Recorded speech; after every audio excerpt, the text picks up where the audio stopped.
आप सभी का मैं अपने चैनल में स्वागत करता हूं। हमारी आज की कहानी का शीर्षक है समस्या का हल। एक व्यक्ति जो पेशे से वकील था, कोई केस पढ़ने में व्यस्त था, पर उसका 8 वर्षीय बेटा बार बार आता और उल्टे सीधे सवाल पूछकर उसका ध्यान भंग कर देता। पिता के समझाने और डांटने पर भी उस बालक पर कोई असर नहीं हो रहा था। तब उसने सोचा कि अगर बच्चे को किसी काम में उलझा दिया जाए तो बात बन सकती है। उसने पास ही पड़ी एक पुरानी किताब उठाई और उसके पन्ने पलटने लगा। तभी उसे किताब में विश्व का मानचित्र छपा हुआ नजर आया।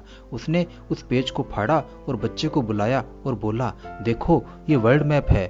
अब मैं इसे कई भागों में काट कर देता हूँ। तुम्हें इन टुकड़ों को फिर से जोड़कर वर्ल्ड मैप तैयार करना होगा। फिर उसने उसे अलग अलग देशों के हिसाब से टुकड़ों में काटकर पुनः जोड़ने हेतु अपने बेटे को दे दिया। बेटा तुरंत नक्शा जोड़ने में लग गया और पिता यह सोचकर खुश होने लगे कि अब वो आराम से 2-3 घंटे पढ़ सकेंगे। लेकिन ये क्या, अभी 5 मिनट भी नहीं बीते थे कि बेटा दौड़ता हुआ आया और बोला, ये देखिए पिताजी, मैंने मैप तैयार कर लिया है।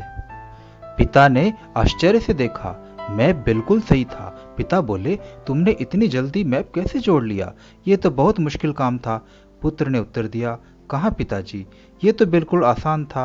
आपने जो पेज दिया था उसके पिछले हिस्से में एक कार्टून बना हुआ था। मैंने तो बस वो कार्टून जोड़ दिया और मैप अपने आप तैयार हो गया। और ऐसा कहते हुए वो बाहर खेलने के लिए भाग गया और पिताजी देखते रह गए।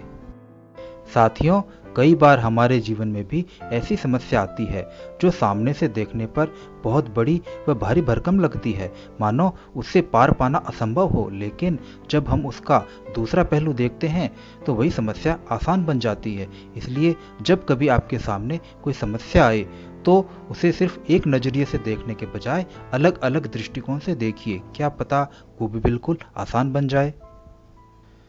तो फिर जल्द मिलेंगे एक नई कहानी के साथ। तब तक स्वस्थ रहें, मस्त रहें।